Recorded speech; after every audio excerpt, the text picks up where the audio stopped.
Hello and welcome to you all. Today, this video, part 3 of 15 in entrepreneurship and e-commerce, and we are focusing today on content statement and startup structures. We're just going to look at those two concepts, if you like. So just to catch up, we've already covered feasibility analysis, and before that we've done generating ideas. And of course, the first thing that we do in entrepreneurship, if you like, is generate the ideas, and then we check the feasibility of that idea, or check if it's a good idea by doing feasibility analysis. And then after we've conducted that, we sort of move into creating the business plan, if you like. Although in the lean startup model, we kind of go hand in hand with developing the product and the customer at the same time. But for this today, we're going to look at the role of the concept statement and startup structure in starting a new business, and including these in our business plan.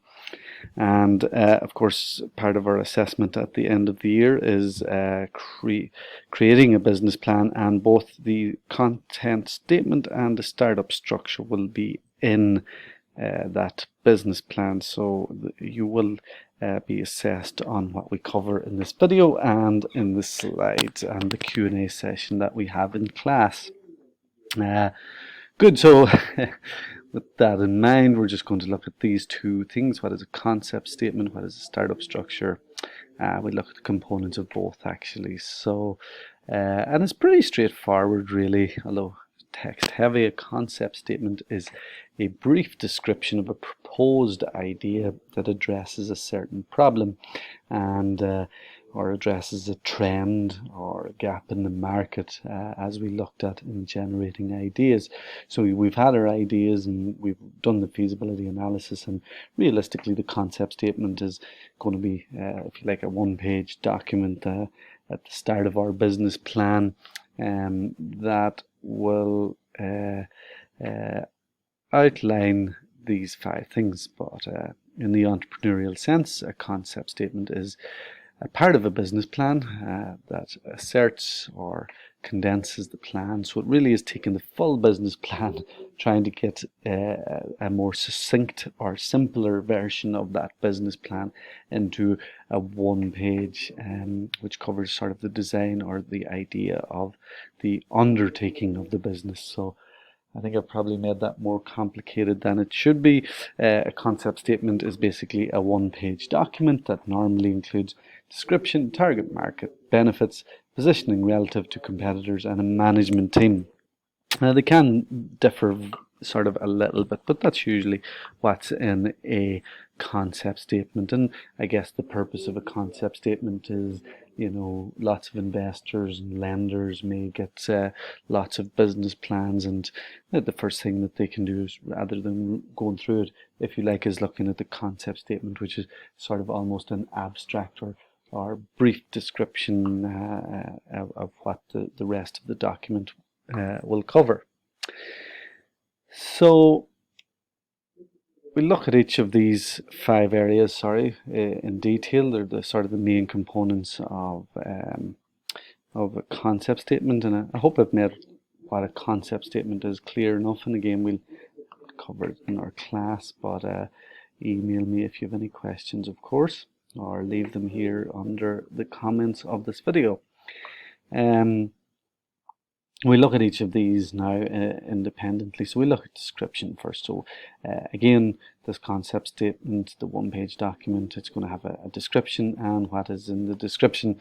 Well, that section of a concept statement is a description of the service or product. So whatever your product or service is, whether it's a mobile application or a new restaurant, this is going to give a description of the product or service. And you know, while that sounds simple and easy, you have to be able to write it down. You have to be able to write your idea, a description of your product down. And you know, how would you just describe an iPhone or a mobile phone back in 1995, before they came out? You know, obviously it's a mobile phone device, and then it would be anywhere between 3 to 7 or 8 inches long, three inches wide.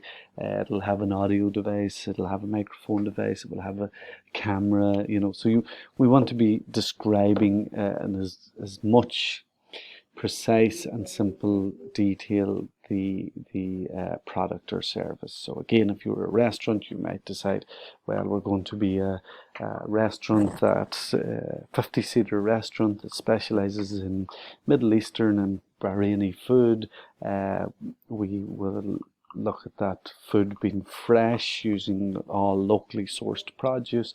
So again, you're sort of describing the service and in detail to give the person that's reading the concept statement a good idea of the description of the product. And, as we can see here of my little friend the dog, the description can also include sketches, and no truer words than a picture paints 1,000 words, and it does. And me trying to describe the iPhone or a new phone there was probably very poor, whereas if I included an image, well, it probably makes it a lot easier. And again, you might include an image of the style of Arabic restaurant, with the what type of restaurant, or you might include your vision of the interior of that type of restaurant. And while that might sound bland to all my students here in Bahrain in the Middle East, it wouldn't be if I was introducing that idea. For example, in Ireland, it would be exciting, and they would need to get a good idea of the description. Anyway, I'm just talking a bit too much now. The basic description there, we can say, is just a good description of the product, and we try and keep that succinct as well. Okay, so the next thing that we look at or discuss in our concept statement, and this is something we would have covered in our feasibility analysis. So we should have a good idea of this information.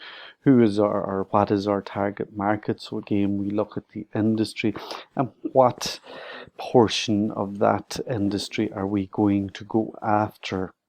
So again, this section of the concept statement lists the consumers or businesses who are expected to buy the product or service. So if my idea was, for example, the Middle Eastern restaurant, which is going to be based in Ireland, for example, do I target Middle Eastern people, or in fact is my market going to include local people as well? Do I target young people? Maybe not. Perhaps I'll target families, because of course Middle Eastern food is all about the family getting together. So maybe my target market is families that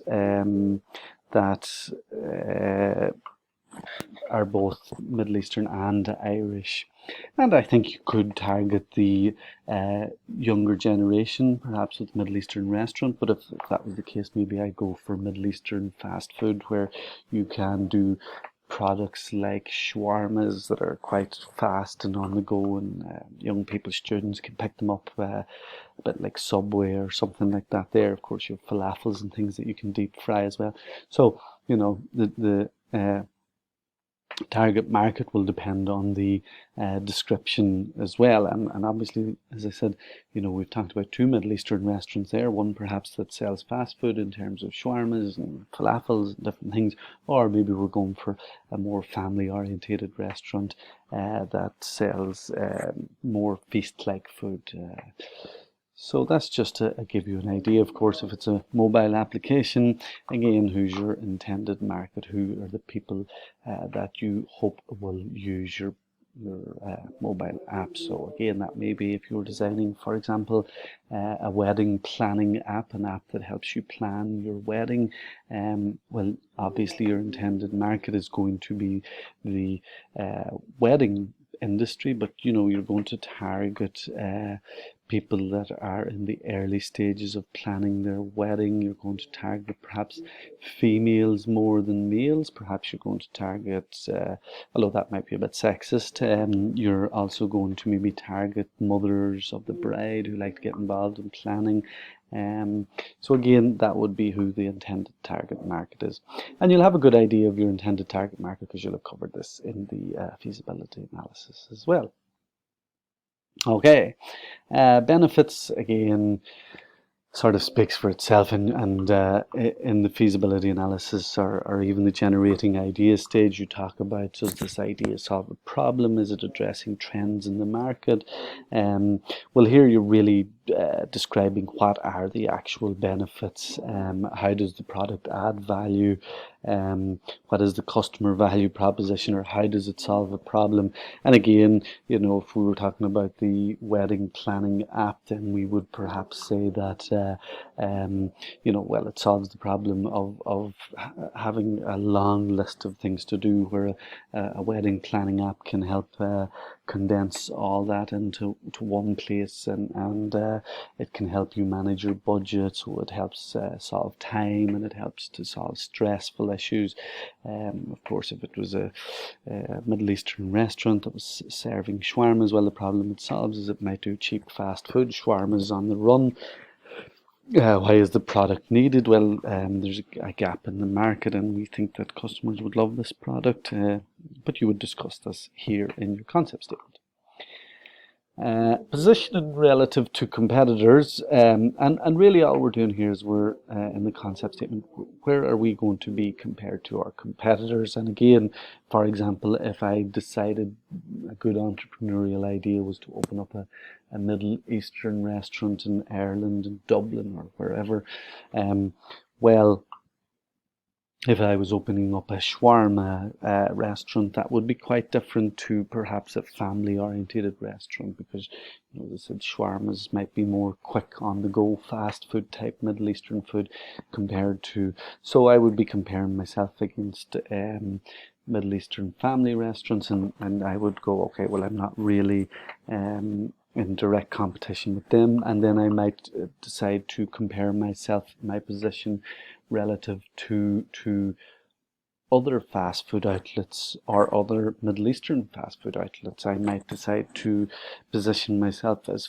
fresh fast food. So I might say, well, all my shawarmas are made from food and locally sourced fresh ingredients, as opposed to other restaurants that maybe are serve, you know, frozen food or something like that there. So I'm positioning myself different to a competitor. So some, you know, if we think of what's the difference between Coca-Cola and Red Bull, you know, Red Bull probably position themselves more for the extreme sports and energy and an energy drink, as opposed to Coca-Cola, which sees itself maybe more as a family-friendly drink. So how are we going to position ourselves compared to our competitors? And again, we'll cover this in a bit more detail when we do the marketing in 2 weeks' time.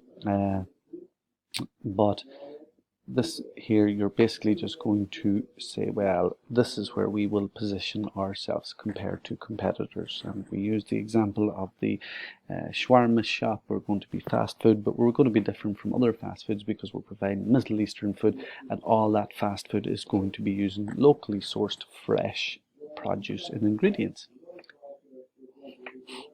Okay, so any questions there, just let me know. The last part of the concept statement is a management team, and we're going to go into shortly what is a startup structure, but in your concept statement, your management team should include just a list of the management team and a short description of the team. So again, okay, if I'm a restaurant, I'm going to include myself as maybe the restaurant manager. I'm going to say we're going to have a head chef that is of a Middle Eastern background. This is important.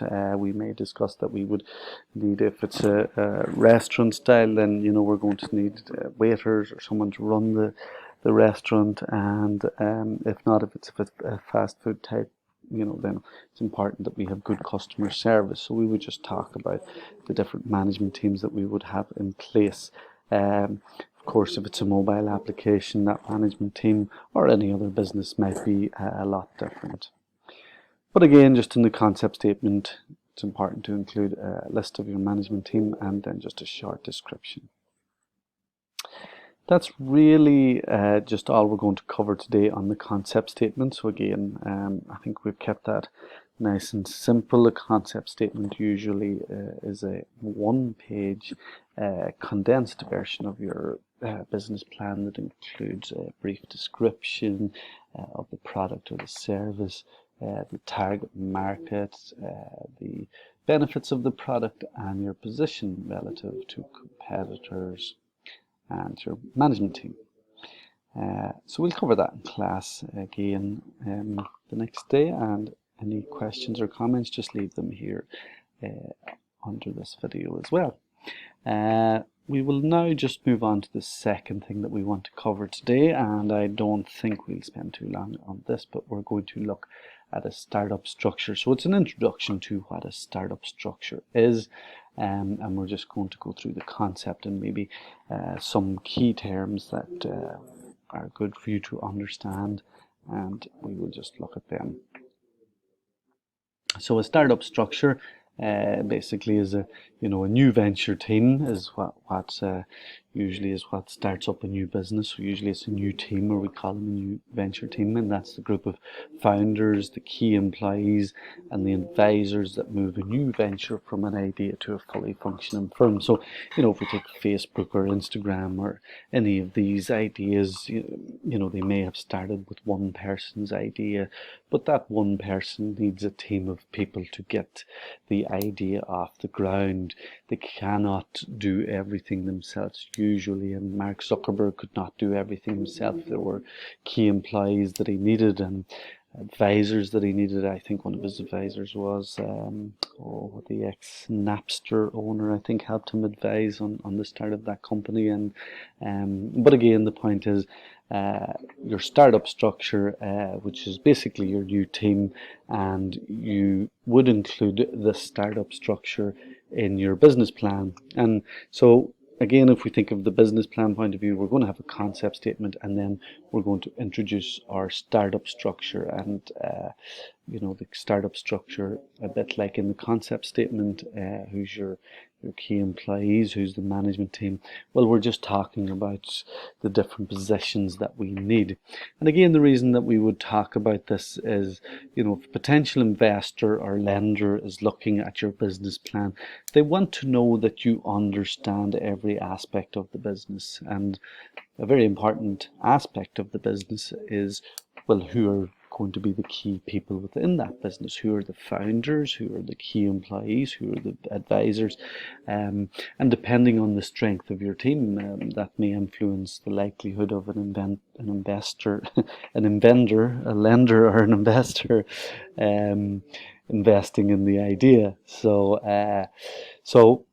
the new team, as we said, is founders, employees, and advisors, and it's good to write these down and who you'll need.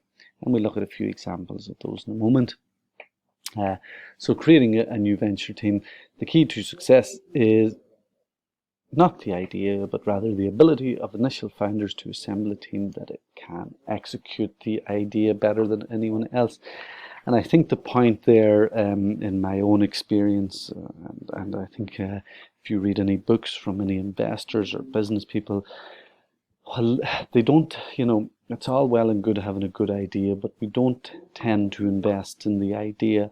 We tend to invest more in the people behind the idea.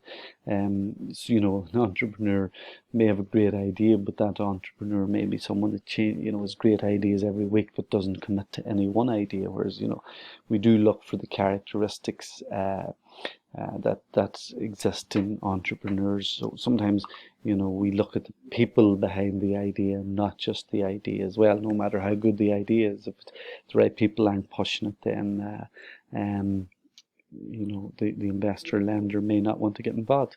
And the way a founder assembles a team can send an important signal to investors, partners, and employees. And we'll look at that a little bit more now.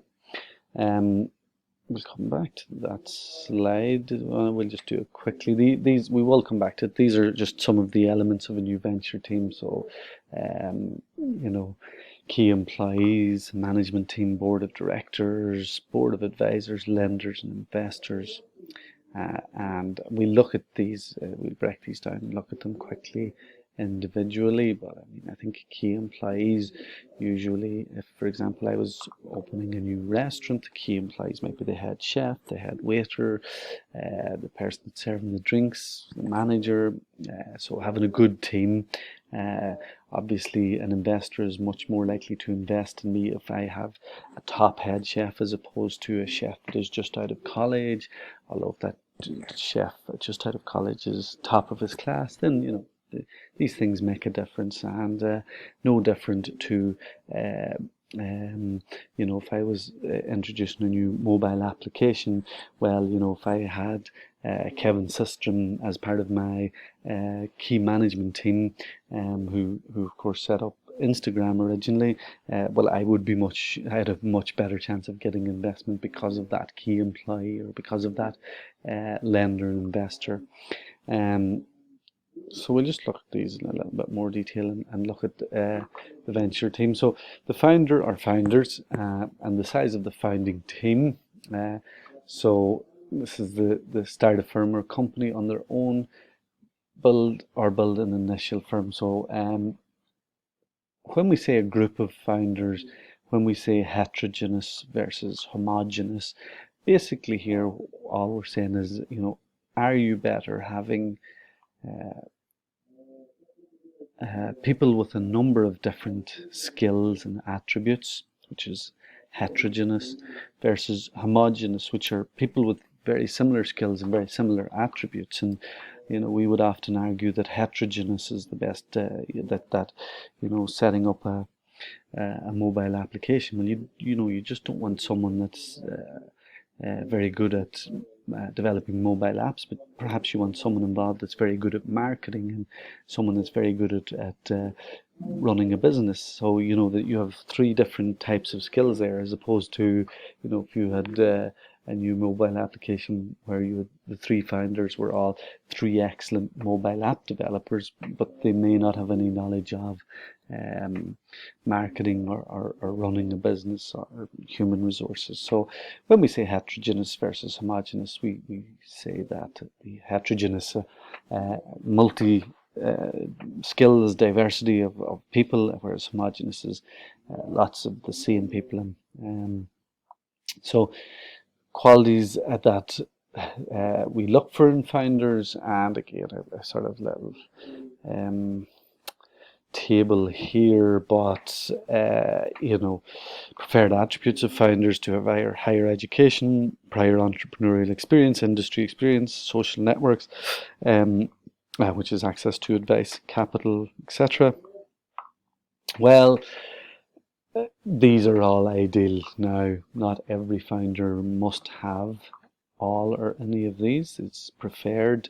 A lot of very successful entrepreneurs had none of these, and sort of just with a great work ethic and many other skills were able to be successful. But again, these are kind of things that investors like to see involved in a founding team. So again, they like to go, well, these founders are well educated, they have a mixture of entrepreneurial experience, which it does help in terms of making less mistakes and setting up a business.